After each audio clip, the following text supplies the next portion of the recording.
ओम गण गणपते नमः। ओम नमः शिवाय। जय मां नर्मदे। मेरे चैनल पर आप सभी का हार्दिक स्वागत है। आज मैं माता नर्मदा की स्कंद पुराण के अनुसार जो कथा है वह सुना रही हूँ। आशा है आपको पसंद आएगी।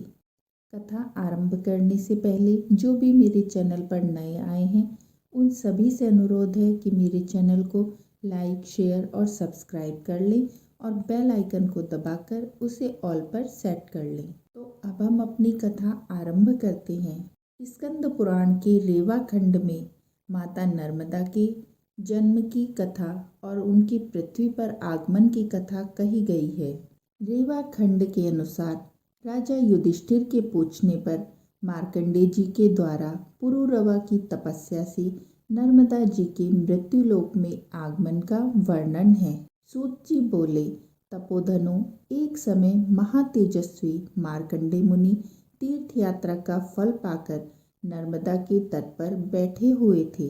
वहीं उनका दर्शन करने के लिए बहुत से ऋषि महर्षि आए।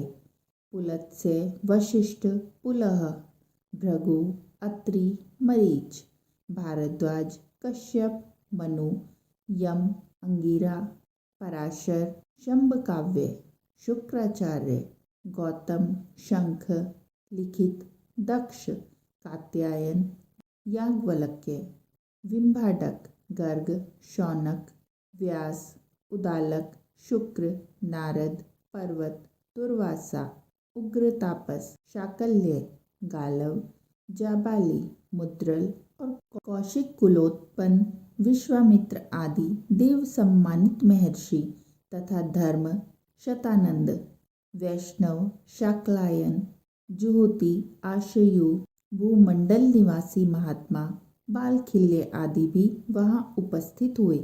उसी समय तीर्थ यात्रा का फल सुनकर धर्मपुत्र युधिष्ठिर वेदवेता एवं ज्ञानी ब्राह्मणों तथा अपनी प्रिया द्रौपदी के साथ नर्मदा तट पर मार्कंडेय मुनि के आश्रम पर आए। वहां पहुंचकर उन्होंने भाइयों सहित 3 बार मुनि की परिक्रमा की और उन्हें साष्टांग प्रणाम करके बैठ गए। राजा को बैठा देख महामुनि मार्कंडेय बोले, नृपश्रेष्ठ, भाइयों और ब्राह्मणों के साथ कुशल से तो हैं? युधिष्ठिर ने हंसकर कहा, मुनि, आज आपके चरण बिंदों का दर्शन पाकर मैं कृतकृत्य हो गया। मेरे अंतःकरण का सभी मल नष्ट हो गया। तीनों लोकों में प्रवाहित होने वाली गंगा, यमुना और सरस्वती, गंगा द्वार हिमालय, ब्रह्मयोनि, उग्र तीर्थ, कनखल, केदार, भैरव क्षेत्र, नैमिषारण्य, गया, कुरुक्षेत्र, पुष्कर इत्यादि पवित्र तीर्थों को छोड़कर आप किस प्रयोजन से केवल महानदी नर्मदा का ही सेवन करते हैं? इस बात को हम सब लोग सुनना चाहते हैं। आप कृपा करके इस रहस्य को बताइए। मार्कंडेय जी बोले, राजन, पूर्व काल की बात है। चंद्रवर्ष में पुरुरवा नाम से विख्यात एक चक्रवर्ती राजा हुए। वे स्वर्गलोक का शासन करने वाले इंद्र की भांति समूची पृथ्वी का पालन करते थे। एक समय राजसभा में उन नृपश्रेष्ठ ने बड़े बूढ़े ब्राह्मणों से पूछा, विप्रवरों, पाप मोहित मनुष्य किस उपाय से यज्ञ आदि कर्मों के बिना ही स्वर्गलोक को प्राप्त हुए हैं और हो सकते हैं, यह बताइए। ब्राह्मणों ने कहा, महाराज, नर्मदा नदी संपूर्ण लोकों को पवित्र करने वाली है। वे संपूर्ण विश्व का पाप हरण करने में समर्थ हैं। उन्हें स्वर्गलोक से आप इस पृथ्वी पर उतारें। अपने मन को वश में रखने वाले उन ब्राह्मणों का यह वचन सुनकर राजा पुरुरवा ने कंद, मूल, फल, शाक और जल का आहार करके निर्मल अंतःकरण से महादेव जी की आराधना की। तब महादेव जी ने प्रसन्न होकर कहा कि बेटा, वर मांगो, मैं तुम्हें तुम्हारी इच्छा के अनुसार वस्तु प्रदान करूंगा। पुरुरवा बोले, महादेव, आप समस्त लोगों के हित के लिए नर्मदा नदी को पृथ्वी पर उतारिए। आज लाख योजन का विशाल जम्बू द्वीप निराधार हो रहा है। न देवता, तृप्त होते हैं और न ही पितर और न मनुष्यों को ही तृप्ति हो रही है। महादेव जी ने कहा, राजन, तुम तो अपाच्य वस्तु की याचना करते हो। ऐसा वर तो देवताओं के लिए भी दुर्लभ है। नर्मदा को छोड़कर दूसरा जो कुछ चाहो वह मांग लो, मैं तुम्हें अवश्य दूंगा। पुरूरवा बोले, महादेव, मैं प्राण जाने पर भी दूसरा वर नहीं मांगूंगा। राजा का यह निश्चय जानकर तथा उग्र तपस्या द्वारा उनके किए हुए साधन को देखकर महादेव जी ने नर्मदा को आज्ञा दी, सुरेश्वरी, तुम पृथ्वी पर उतरो और पुरूरवा की तपस्या के फल से मृत्युलोक के हित का साधन करो। नर्मदा ने कहा, महेश्वर, मैं बिना किसी आधार के स्वर्गलोक से पृथ्वी पर कैसे जाऊंगी। नर्मदा की यह बात सुनकर देवादिदेव महादेव ने 8 पर्वतों को बुलाया और उन सबसे पूछा, तुम में से नर्मदा नदी को धारण करने में कौन समर्थ है। तब विंध्यगिरि ने कहा, सुरेश्वर, आपके प्रसाद से मेरा पुत्र नर्मदा को धारण करने में समर्थ है। उसका नाम पर्यंक है। तत्पश्चात महादेव जी की आज्ञा मिलने पर पर्यंक ने कहा, महेश्वर, आपके प्रसाद से मैं नर्मदा नदी को धारण करूंगा। तदंतर नर्मदा देवी पर्यंक गिरी के शिखर पर स्थित होकर उतरी। उनकी जलराशि के वेगपूर्वक भ्रमण से पर्वत, वन और काननों सहित समस्त पृथ्वी जल से आह्लादित हो उठी। संपूर्ण जगत अकाल में ही प्रलय काल से ग्रस्त हो गया। तब संपूर्ण देवताओं ने मैकल कन्या नर्मदा की स्तुति की और कहा, कल्याणी, तुम मर्यादा धारण करो, किसी नियत सीमा में स्थित रहो और इस प्रकार विश्व के लिए हितकारिणी बनो। देवताओं के इस प्रकार प्रार्थना करने पर महादेव जी की आज्ञा से नर्मदा देवी ने पुनः अपने रूप को संकुचित कर लिया। अब वे संवृत रूप में बहने लगी। उस समय नर्मदा जी ने पुरूरवा से कहा, वत्स, तुम अपने हाथ से मेरे जल का स्पर्श करो। उनकी आज्ञा पाकर पुरूरवा ने उनके जल का स्पर्श एवं आचमन करके पितरों का तिल और नर्मदा जल से तर्पण किया। उस जल से तर्पण करने पर राजा के समस्त पितर उस परम पद को प्राप्त हो गए जो देवताओं के लिए भी दुर्लभ है। समस्त चराचर जगत सब ओर से पवित्र हो गया। ये देश, पर्वत, ग्राम और आश्रम भी पवित्र हैं जहाँ नर्मदा जी विद्यमान हैं। सरस्वती का जल 3 दिन में पवित्र करता है। यमुना जल 7 दिन में पावन बनाता है। गंगा जल स्नान करने पर तत्काल पवित्र करता है, परंतु नर्मदा नदी दर्शन मात्र से ही मनुष्यों को पवित्र कर देती है। नर्मदा के संगम में जहाँ कहीं भी स्नान, दान, जप, होम, वेद पाठ, पितृ पूजन, देव आराधना, मंत्रोपदेश, संन्यास और देह त्याग आदि जो कुछ भी किया जाता है उसके फल का अंत नहीं है। वैशाख, माघ तथा कार्तिक की पूर्णिमा को विपु योग में, संक्रांति के समय व्यतिपात और वैभूति योग में, अमावस्या में तिथि की हानि और वृद्धि के दिन, मन्यादि, युगादि और कल्पादि तिथियों में, माता पिता के शैयाई में, नर्मदा तटवर्ती ओमकार भृगु क्षेत्र तथा विशेषतः संगम में जो सहस्त्र, शत अथवा 1 गौदान एवं संपूर्ण महादान करता है तथा जो श्रेष्ठ मनुष्य नर्मदा में स्नान, दान, जप, होम और पूजन आदि करता है वह अश्वमेघ यज्ञ का फल पाता है। युधिष्ठिर, मनुष्य नर्मदा में जहाँ जहाँ स्नान करता है वहीं वहीं उसे अश्वमेघ यज्ञ का फल प्राप्त होता है। जो मनुष्य प्रातःकाल उठकर नर्मदा का कीर्तन करता है उसका 7 जन्मों का किया हुआ पाप उसी क्षण नष्ट हो जाता है तथा जहाँ संगम और बाणलिंग से युक्त नर्मदा नदी स्थित है वहाँ स्नान करके मनुष्य अश्वमेघ यज्ञ के फल को प्राप्त करता है और अंत में शिव धाम को जाता है। राजा हिरण्यतेजा के तप से नर्मदा का पृथ्वी पर अवतरण। युधिष्ठिर ने पूछा कि भगवन, राजा पुरूरवा से पहले महाराज हिरण्यतेजा ने नर्मदा देवी को किस प्रकार इस पृथ्वी पर उतारा था, यह बताने की आप कृपा करें। मार्कंडेय जी बोले, राजन, चंद्रवंश में हिरण्यतेजा नाम से प्रसिद्ध एक राजर्षि हो गए थे, जो समस्त धर्मात्माओं में श्रेष्ठ तथा प्रजापति के समान थे। वे पर्वत, वन और काननों सहित समूची पृथ्वी का एक छत्र शासन करते थे। उनकी राजधानी चंद्रपुरी थी, जो इंद्र की अमरावती के समान शोभा रखती थी। एक समय अमावस्या को सूर्य ग्रहण लगने पर इस जम्बूद्वीप में बावली, कुएं और सरोवर होने पर भी कोई नदी नहीं उपलब्ध हो सकी जहाँ देवताओं और पितरों का विशेष सत्कार हो सके। उस समय पर जम्बूद्वीप में कोई नदी थी ही नहीं। राजा ने लाखों गौएं, स्वर्ण, मणि, खजाना, घोड़े और अनगिनत मतवाले हाथी ब्राह्मणों को दान में दिए। द्रव्य और कव्य से पितरों को भी तृप्त किया।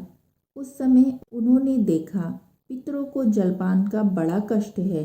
वे पितरों से बोले, आप लोग कौन हैं और किस कर्म से पवित्र हो सकते हैं?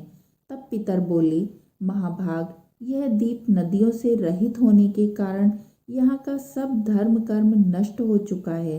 नदी के अभाव में न तो देवता तृप्त होते हैं और न ही पितर। यदि इस द्वीप में नर्मदा जी उतर आएं तो हम सब लोगों की मुक्ति हो जाएगी। महाराज, यह यथार्थ हमने आपसे बात बता दी है। अब आपकी जैसी रुचि हो वैसा करें। हिरण्यतेजा ने कहा, अब मुझे पितरों का उद्धार करना ही उचित प्रतीक होता है, अन्यथा इस राज्य से क्या काम। यदि मैं पितरों को तृप्त ही नहीं कर सका तो मेरे जीवन का क्या अर्थ है? मेरा तो जीवन ही व्यर्थ है। ऐसा कहकर राजा हिरण्यतेजा उदयाचल पर्वत पर गए और कंद मूल फल का भोजन करते हुए भगवान शिव जी की उपासना करने लगे। उन्होंने बड़ी घोर तपस्या की। उनकी उत्तम भक्ति जानकर त्रिनेत्रधारी भगवान शंकर ने प्रत्यक्ष दर्शन दिया। राजा ने देवाधिदेव महादेव के दिव्य रूप का दर्शन पाकर उनकी 3 बार परिक्रमा की और साष्टांग प्रणाम करके उनका स्तवन किया। राजा बोले, सुरेश्वर, आपको नमस्कार है। शूलपाणी, आपको नमस्कार है। प्रभु, आप ही पृथ्वी, जल, तेज, वायु, आकाश, शब्द, स्पर्श, रूप, रस और गंध, बुद्धि, मन, अहंकार, प्रकृति और उनके तीनों गुण हैं। आप ही संपूर्ण इंद्रियों के प्रेरक, सर्वत्र व्यापक, समस्त कलाओं से युक्त तथा कला रहित अविनाशी परमेश्वर हैं। ब्रह्मा और विष्णु आदि देवताओं को भी आपके आदि अंत का पता नहीं लगता है। महातेजा का किया हुआ यह स्रोत सुनकर देवदेव जगदीश्वर शिव ने कहा, महाभाग, तुम अपनी इच्छा अनुसार वर मांगो। तब राजा ने कहा, देवेश्वर, 7 कल्पों तक प्रवाहित होने वाली नर्मदा देवी को आप मृत्युलोक में उतारें। पितर घोर नरक में डूब रहे हैं, उनका उद्धार हो और वे तृप्त होकर मुक्ति और परम गति को प्राप्त हों। इसके लिए नर्मदा देवी का अवतरण आवश्यक है। महादेव जी बोले, तात, नर्मदा जी तो ब्रह्मा, विष्णु आदि देवताओं, दैत्यों तथा अन्य अल्पजीवी प्राणियों द्वारा पृथ्वी पर नहीं उतारी जा सकती। अतः तुम कोई दूसरा वरदान मांगो, मैं उसे अभी दे दूंगा। तब महाभागा राजा हिरण्यतेजा ने कहा, प्रभु, आपके प्रसन्न होने पर तीनों लोकों में कुछ भी असाध्य नहीं है। मैं तो सहस्त्रों जन्म धारण करने पर भी दूसरा वर नहीं मांगूंगा। देवेश्वर, मैं आपके सेवकों का भी सेवक हूँ, मुझे नर्मदा जी को ही दीजिए। राजा का यह निश्चय जानकर भगवान शंकर ने लोक पावनी नर्मदा देवी का आवाहन किया। वे मगर के आसन पर आरूढ़ हो दिव्य रूप से आकर शिव जी के आगे खड़ी हुई और उमा महेश्वर दोनों के चरणों का स्पर्श करके नतमस्तक होकर बोली, देवेश, किस लिए मेरा स्मरण किया है? महादेव जी ने कहा, नर्मदे, राजा हिरण्यतेजा ने अपना राज्य छोड़कर वहाँ 14,000 दिव्य वर्षों तक घोर तपस्या की है। अतः तुम इनकी इच्छा के अनुसार पृथ्वी पर उतरो, शीघ्र जाओ और नरक में पड़े हुए सब पितरों का उद्धार करो। नर्मदा बोली, देव, मैं बिना किसी आधार के जम्बूद्वीप में कैसे जाऊंगी? यह सुनकर महादेव जी ने पर्वतों से कहा कि तुम सब लोग क्षण भर के लिए स्थिर हो जाओ, जिससे सरिताओं में श्रेष्ठ नर्मदा पृथ्वी पर जाए। तब पर्वतों ने कहा कि देव, हम नर्मदा जी को धारण करने में असमर्थ हैं। उसी समय उदयाचल ने खड़े होकर कहा, महादेव जी की कृपा से मैं नर्मदा को धारण करने में समर्थ हूँ। तदंतर उदयाचल की चोटियों पर चरण देकर नर्मदा देवी आकाश से पृथ्वी पर आई और वायु के समान वेग से पश्चिम दिशा को बह चली। उस समय तीनों लोकों में बड़ा हाहाकार मच गया। नर्मदा के जल का भयंकर कलकल नाद सुनकर पाताल लोक से एक तेजोमय प्रज्वलित लिंग प्रकट हुआ और हुंकार पूर्वक बोला, सब पापों को हरने वाली तथा उत्तम व्रत का पालन करने वाली नर्मदे, मर्यादा धारण करो। तुम्हें धारण करने के लिए महादेव जी ने 3 पर्वतों की सृष्टि की है, मेरु, हिमावन और कैलाश, तथा चौथा पर्वत श्रेष्ठ विंध्य भी तुम्हें धारण करने में समर्थ है। इन पर्वतों की लंबाई पूर्व से पश्चिम दिशा की ओर 32,000 योजन है और दक्षिण से उत्तर की ओर चौड़ाई 500 योजन की है। तत्पश्चात राजर्षि हिरण्यतेजा ने नर्मदा से कहा, देवी, आपने हमारे पितरों का उद्धार करने के लिए बड़ा अनुग्रह किया है।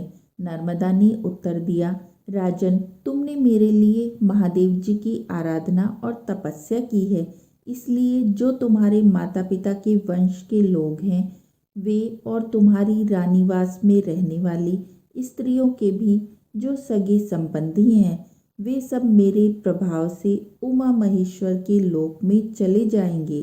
तब राजा ने नर्मदा में विधि पूर्वक स्नान करके देवताओं और पितरों का तर्पण और श्राद्ध और पिंडदान किया। इससे उनके सब पितर नरक से निकलकर देवयान मार्ग पर स्थित हुए। यह नर्मदा का पहला अवतरण आदि कल्प के सतयुग में हुआ था। दूसरा अवतरण दक्ष स्वार्णी मनवंतर में हुआ और तीसरा अवतरण राजा पुरुरवा के द्वारा वैष्णव मनवंतर में संपन्न हुआ है। राजन, यह प्राचीन वृतांत जैसा मैंने अपनी आंखों से देखा है वैसा बतलाया है। नर्मदा में स्नान करने, गोता लगाने, उनका जल पीने तथा स्मरण और कीर्तन करने से अनेक जन्मों का घोर पाप तत्काल नष्ट हो जाता है। नर्मदा का मृत्युलोक में आकर पुरुकुत्सु को अपना पति बनाना तथा नर्मदा स्नान की महिमा। मार्कंडेय जी आगे बताते हैं कि राजन, क्षत्रिय कुल में उत्पन्न पुरुकुत्स नामक राजा महान यशस्वी हो गए थे। उन्होंने पहले 1 सहस्त्र वर्षों तक महादेव जी की आराधना की। उनकी तपस्या से संतुष्ट होकर महादेव जी ने पूछा, राजन, तुम कौन सा वर चाहते हो? राजा ने कहा, देव, नर्मदा नाम से प्रसिद्ध परम सौभाग्यशालिनी नदी है, उसे आप इस भूतल पर उतारिए। महादेव जी बोले, राजन, इसे न मांगकर कोई अन्य वर मांग लो। इतना सुनते ही वे महाभाग क्षत्रिय पुरुकुत्सु मूर्छित होकर पृथ्वी पर गिर गए। यह देखकर शिवजी ने कहा, राजन, तुम स्वरूप हो जाओ। मैं सरिताओं में श्रेष्ठ नर्मदा को मृत्युलोक में उतारता हूँ। तदंतर महादेव जी के कहने पर पर्यंक नामक पर्वत ने महानदी नर्मदा के वेग को धारण करना स्वीकार किया। राजा और देवताओं के साथ देवी नर्मदा बड़े वेग से चली और पर्यंक पर्वत की चोटी पर होती हुई उस स्थान पर पहुंची जहां पूर्व काल में राजा पृथु ने अश्वमेघ यज्ञ किया था। वहीं एक बांस के मूल भाग से महानदी नर्मदा निकली। उस समय सब देवता, गंधर्व, यक्ष, मरुत, अश्विनी कुमार, पिशाच, राक्षस, नाग और तपोधन ऋषि सब लोग अर्घ्य और पाद्य से पूजन करने लगे। नर्मदा जी की शरण में प्राप्त हुए और बोले, आज हम लोगों का जन्म सफल हुआ, हमारी तपस्या भी सफल हो गई। देवी, यहाँ तुम्हारा दर्शन करके हम सब देवता कृतार्थ हो गए। हम उसी को पुरुष मानते हैं जिसने नर्मदा जी को यहाँ उतारा है। नर्मदे, तुम अपने हाथ से देवताओं का स्पर्श करो जिससे हम सब लोग पवित्र हो जाएं। यह सुनकर नर्मदा बोली, मैं अब तक कुमारी हूँ, मेरा पति नहीं है, अतः मैं देवताओं का स्पर्श नहीं कर सकती। नर्मदा का यह उत्तर पाकर देवता चिंता में व्याकुल हो उठे और बोले कि देवी, तुम्हारे समान रूप गुण में संपन्न उत्तम वर कहाँ से प्राप्त हो सकता है। जिसने तुम्हें इस लोक में प्रकट किया वही तुम्हारा पति हो। पूर्व काल में ब्रह्मा जी के शाप से समुद्र मृत्युलोक में जाकर राजा पुरुकुत्स के रूप में उत्पन्न हुआ है। वह इक्ष्वाकु कुल के आनंद को बढ़ाने वाला है। वह देवतुल्य क्षत्रिय पुरुकुत्स तुम्हारे लिए श्रेष्ठ वर हैं। नर्मदा बोली, जिनमें इस प्रकार देवत्व है, जिनकी समस्त प्रजा धर्म में स्थित है, उस महात्मा पुरुकुत्स के लिए और क्या कहा जा सकता है। स्वयंभू ब्रह्मा जी के मानस पुत्र जिस प्रकार धर्मनिष्ठ बताए गए हैं, उसी प्रकार के पुरुकुत्स भी सब धर्मों में पालन में तत्पर हैं। अतः मैं इनको पति रूप में स्वीकार करती हूँ। राजा पुरुकुत्स बोले, नर्मदे, तुम देवकन्या हो, मुझ पर कृपा करो जिससे मेरे पितर स्वर्ग को जाएं और मेरा भी महान यश हो। नर्मदा ने कहा, राजेंद्र, ऐसा ही हो। आप मुझसे जो चाहते हैं वह सब मेरे प्रसाद से आपको प्राप्त हो। ऐसा कहकर देवी नर्मदा पर्यंक पर्वत से निकलकर पश्चिम दिशा की ओर चली गई। वे धनुष से छूटे हुए बाण की भांति पृथ्वी को विदीर्ण करती और पर्वत शिखरों को तोड़ती फोड़ती हुई बड़े वेग से चली जा रही थी। उस समय विंध्य पर्वत के प्रदेश में वे जहाँ जहाँ गई वहाँ वहाँ स्नान किया जाता है। वहाँ तीर्थ वर्जित स्नान में भी स्नान करने पर सहस्त्रों गंगा स्नान का फल प्राप्त होता है। तदंतर वेदज्ञ महर्षियों ने सुख का विस्तार करने वाली लोक पावनी महादेवी नर्मदा का स्तवन किया। वेद धर्म के मूल हैं, स्मृतियाँ फूल और फल हैं। अग्निहोत्र परायण पुण्यात्मा द्विजय उस फल का उपभोग करते हैं, परंतु वे भी नर्मदा को स्वर्ग की सीढ़ी समझकर उसका सेवन करते हैं। जहाँ जहाँ भगवान शिव के शुभ मंदिर के समीप पुण्यदायिनी नर्मदा विद्यमान है, वहाँ वहाँ नर्मदा नदी का स्नान 1,00,000 गंगा स्नान के समान होता है। अग्निहोत्र से जो पुण्य होता है और पितरों के श्राद्ध से जो फल प्राप्त होता है, नर्मदा के जल से उपलब्ध हो जाता है। नर्मदा के नाम का कीर्तन करना और उसके संगम तीर्थ में दान देना, इसके समान दूसरी कोई वस्तु नहीं है। जो बुद्धिमान प्रातःकाल उठकर नर्मदा नदी का स्नान करते हैं, उनका पहले जन्म का और इस जन्म का किया हुआ पाप नष्ट हो जाता है। कोई भी मनुष्य यदि नर्मदा में जहाँ कहीं भी स्नान कर लेता है, उसका किया हुआ 100 जन्मों का पाप तत्काल नष्ट हो जाता है। जो नर्मदा के तट पर मृत्यु को प्राप्त होता है, वह भगवान के शंकर के स्वरूप को प्राप्त होता है। जहाँ नर्मदा नदी है, वहाँ पापों का प्रायश्चित करने की प्रेरणा की जाती है, परंतु नर्मदा जल प्राप्त होने पर तो प्रायश्चित की आवश्यकता नहीं रह जाती। विंध्यगिरि के 8 मानस पुत्र बताए गए हैं, जिनमें पर्यंक प्रथम है। उसे सब पर्वतों में श्रेष्ठ जानना चाहिए। नर्मदा के 150 स्रोत कहे गए हैं। आधे कोस के तृतीय भाग 587 गज की चौड़ाई में उसकी धारा बहती है, ऐसा विद्वान पुरुषों ने बताया है। युधिष्ठिर, परमेश्वरी नर्मदा ने देवताओं और मनुष्यों के हित के लिए स्वयं ही अपने आप को धारण किया है। वे समस्त सरिताओं में श्रेष्ठ हैं और संपूर्ण जगत को तारने के लिए ही यहाँ अवतीर्ण हुई हैं। उनके तट पर स्वर्ग और मोक्ष दोनों ही स्थित हैं। इस प्रकार ये रेवा खंड में वर्णित नर्मदा जी के पृथ्वी पर आगमन की कथा अब समाप्त होती है। आशा है आपको पसंद आई होगी। कोई त्रुटि हुई है तो क्षमा कीजिए। ओम नमः शिवाय। जय मां नर्मदे। जय मां नर्मदे।